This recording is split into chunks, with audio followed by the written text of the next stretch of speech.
We got 2 new street bashers from FTX.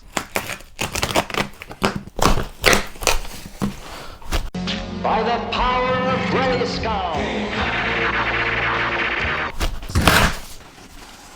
This one's a brushless one that will do over 50 miles an hour. And this one is a brushed one that, I don't know how fast it goes, but we will find out. Now, both of these are on the same platform as the Stinger, which was absolutely awesome. Apart from one problem when I got it out of the box, which I will talk about when we look at these, and we'll see if they fix the problem. And although the brushless one will do over 50 miles an hour, it's not very easy on the stock tyres. Whoa, you wait till you see this. So the brushless one is the black one. It looks so good. Which means this one should be red. Let's do this together.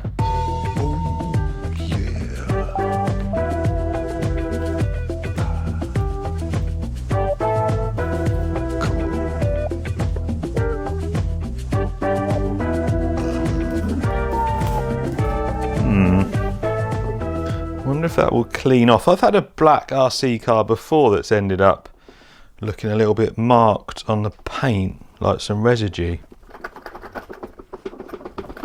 Oh, we are dialed. We are dialed. Look at these things. How cool do they look? Now, I've seen a few people go on about an M3. These are just an E30. FTX have called them the EVO30, but this is an E30, and it's got, is it a Pandem body kit, not an M3, but it looks amazing. Wow, it looks so cool. I like the black. The red really pops, but I think I like the black one. So no body pins on the front. I've got some on the back though.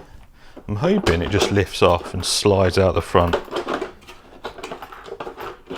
Yeah, nice. We've got lights. Identical chassis. The only difference is the electronics, which we'll go over in a minute. They come 99% ready to run. So the brushless one comes with a 2-cell, what is it? 2,500 milliamp hour LiPo. The one I've got has got a 2,400 milliamp hour nickel metal hydride, but the ready to run that you buy will come with a 2,000 milliamp hour, as it says on the box there. When FTX ship these to me, they get them air freighted to them, and then they add the battery for me afterwards. So that's why there's some slight differences with the battery, although that is the correct one for the brushless. The brushed one has got a 9 kilo metal geared servo, and the brushless has got a 15 kilo metal geared servo. And on the brushed one, it is a 550 17 turn motor. That's a Hobbywing WP1040 ESC, so a 40 amp ESC. Brushless one has got a 3,300 kV 3652 motor and a 60 amp brushless Hobbywing ESC. And we've already spoken about the servos. That one's 9 kilo metal geared, that one's 15 kilo metal geared. And the only other difference is with the brushless one, you get a balance charger that will charge 2-cell and 3-cell LiPos. And in the brushed one, you'll just get a basic USB charger, not a balance charger, because obviously it's not a LiPo. You also get a little LiPo charging bag as well with the brushless one. You get some stickers there, you get some Velcro, I think that's for the sides to help to hold the sides on. You've also got some wiper blades in there. Comes with an anti-roll bar with all the links there and some shock preload clips and a set of instructions. Oh, and you also get a set of hard plastic drift wheels. So we'll move the brushed one aside. Everything else chassis wise, it's just the electronics that are different. So both chassis are exactly the same. You've got adjustable camber at the front and at the rear, non-adjustable toe. You've got metal CVDs or CVAs, bearings all round, oil shocks. These ones feel a little bit more, well, not as damping as the Stinger, I don't believe. They might need a bit more oil in them. It's got metal diffs, you've got a metal centre shaft there, it's 4-wheel drive. You got a little bit of aero underneath, plastic chassis, hex hardware, nice rear diffuser there with some exhaust pipes. And overall, it's a really nice platform. So obviously we need to see what the speed is of both of them. So we're gonna do some speed runs, then we're gonna take it out and, well, just hoon it around. But before that, there's one thing I need to check. When the Stinger came out and the HNR Panther, which is the same thing just for outside of the UK, the gyro was round the wrong way. Now, luckily for me, I noticed it and I switched it back to the right way. And I did mention it on the video and I showed everyone how to reverse the gyro. Obviously, the idea of a gyro is when you lose the back end, it counter steers to try and bring it back round. If you lose the back end and the gyro turns in to the skid, you're just gonna spin round in circles. Now that Stinger review was quite some time ago now, and I mentioned it straight away to FTX. There's been multiple videos of the issue. If this is the wrong way round, that is a big, well, fail, because it should have been fixed. Right, so the steering's the right way round. There is no gyro on there at the moment. I haven't spoke about the transmitter yet. This is the transmitter. I think it's a 6 channel. There's a 5 channel. The 5th channel, which is there, that does your gyro. Yep, it's the wrong way around. So you see what's happening is when I turn that way, the steering turns that way as well. So basically, it's just going to throw you around into a circle. Get something small and pointy, press it once, and then that has now reversed the steering. So now, when I reverse the gyro. So now you can see the gyro's trying to counter steer. So when the back goes that way, the servo's going that way. So it is as simple as pressing that button once. And now it'll turn in, look, you see. Press it once. And now it's fixed. I'm presuming this is going to be the same. Oh, has this not got gyro? Hang on. Oh, okay. That's weird. Has this one not got gyro? No. They're different receivers. Look, that's the one on the brushless and that's the one on the brushed. There's only a button on that side. Sorry, my battery died. Anyway, 2 buttons on that on each side, only 1 button on that. And I've just confirmed with FTX, the brush one doesn't have a gyro, which it probably doesn't need one, but for the cost of a receiver, I can't see why they didn't just use the same one. So while I'm at Rossa, we got use of this massive runway. They're all down there. I've come up to this bit, and it means we can get this brushless one run. On 2S, it's going to be fine. When you put 3S in them, I think I've just about squeezed 50 out of the Stinger. And if you own a Stinger, or if you've seen some videos, you'll see on 3S, they are really hard to get full throttle because the tyre's ballooning. So just do a quick 2S pass, which we're doing now, and I'm already full throttle. Nice and straight. I've turned the dual rate down, but it does go nice and straight. Oh, plenty of room here. Wish I had this playground every day. Nice and straight. No steering input at all there. I've just got throttle only.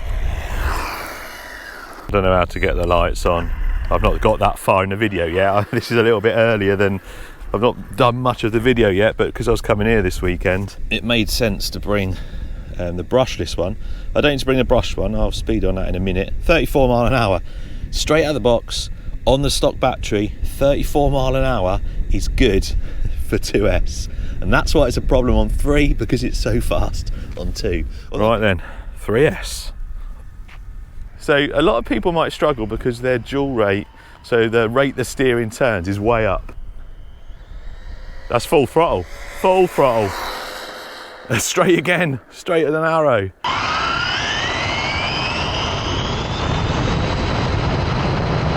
Signal, not great again on these radios. I'm sure they used to be better than this. Yeah. Doesn't look as fast as the Stinger. See how much steering I haven't got on it. That is full lock, and that's because I've turned the dual rate all the way down for that run. If I whack it all the way up again, there you go. Look, now look at the turning. So that's one of the keys for going fast for those of you that don't do many speed runs. Get your steering dialed right down so it hardly turns left or right. Oh, it looks good, doesn't it? It looks good. What did we get? 49. It's not as fast. It's not as fast as the Stinger, but that's a stable 50 mile an hour, isn't it? That is a stable 50. I'm going to go one more time though. There it is, 50 mile an hour.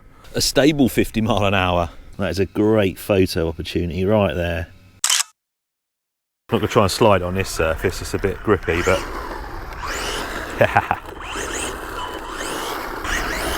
Oh no! I didn't want to do that. Yeah!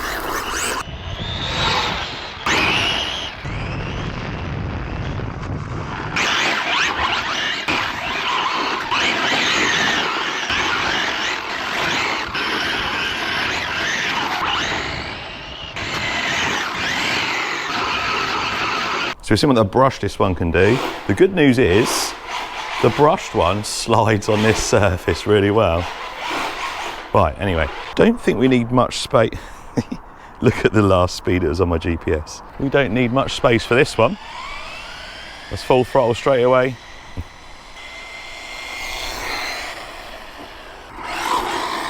Oh, it almost slides on this surface as well. That's the stock battery, remember? 24, that's not bad. Right, I've now put the stock lipo out of the brushless one in. It should give it a bit more punch, actually. There you go, look. That's the difference.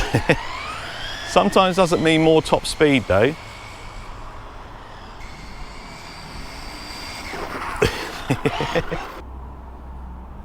$25, a little bit. 1 mile an hour more, a lot more punch. These motors don't like 3S. So I don't recommend running it 3S, but I know you'll want to see how fast it is on 3S. I've come to this road. I think I don't need any more space. There's just too many cars and vans around in my workshop. Anyway, too many cars and vans near my workshop. Don't want to slide underneath them, so that's full throttle. Hello, darkness, my old friend. Oh, I don't want to do that to the black body. I should have put the red one on it. Oh man.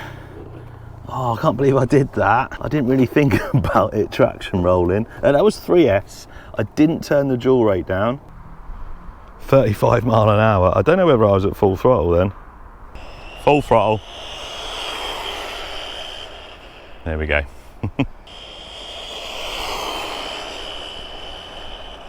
Oh, it looks so nice. And obviously on 3S it's going to slide around nicely, but that motor is going to get hot. 37. 37 mile an hour. That is quick. I hope these polish out. So yeah, motor's getting relatively warm, but that was hardly any running. If you put a fan and heatsink on that motor, you'll probably be all right. Just getting the brushed one ready to take for a little rip around, see how it goes on the stock battery. And I remembered we've not spoken about lights. So we've got some nice bright headlights. We've also got indicators. However, watch the wheel and watch the light. It only comes on at the very last bit of travel. In fact, the wheel stops before that light comes on. So the wheel stops now. If I turn a little bit more, the indicator comes on. So that is actually a little bit better because it means you can turn and your lights don't keep flicking on and off. So you've got double lights at the back. Right, okay. This is one hell of a light show, isn't it? I need to try and work out how to turn it all off. Right, I worked the lights out. It tells you in the instructions. Anyway, let's give this brushed one a little hoon about. Oh, it does slide. Does slide. This is on the stock battery, stock nickel metal hydride. Like I've shown you, you get a bit more punch with the lipo, but this is actually all right. What was it, 20 odd mile an hour? I will give it a little try with the drift wheels on in a minute. I've made a few changes to the black one cosmetically. Oh, hello, hang on a minute. That died already. I wonder if the ESC is on LiPo mode. If it's in LiPo mode, the voltage drop on this nickel metal hydride will put it into low voltage cutoff. Made some cosmetic changes to the black one. And we're going to take it for a little drift about at a skate park. You might have seen it in the thumbnail, but it looks so cool now. Yeah, that's going slow again.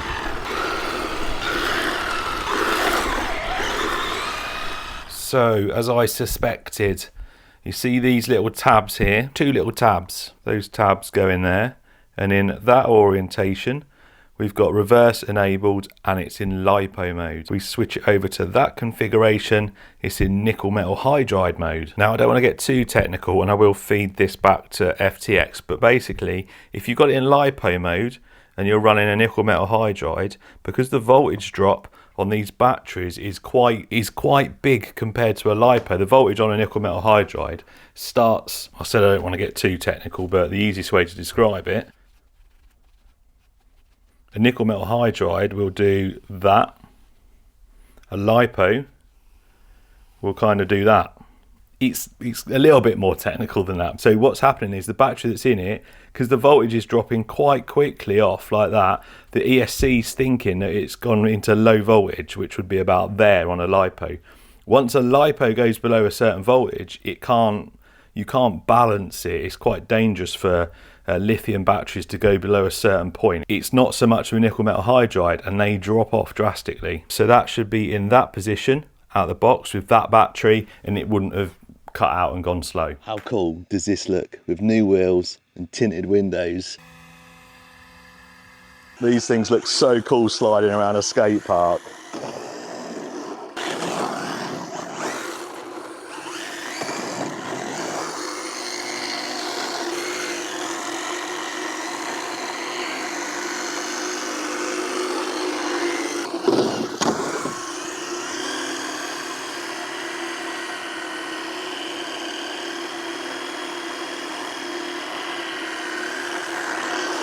And the brush one, just as good.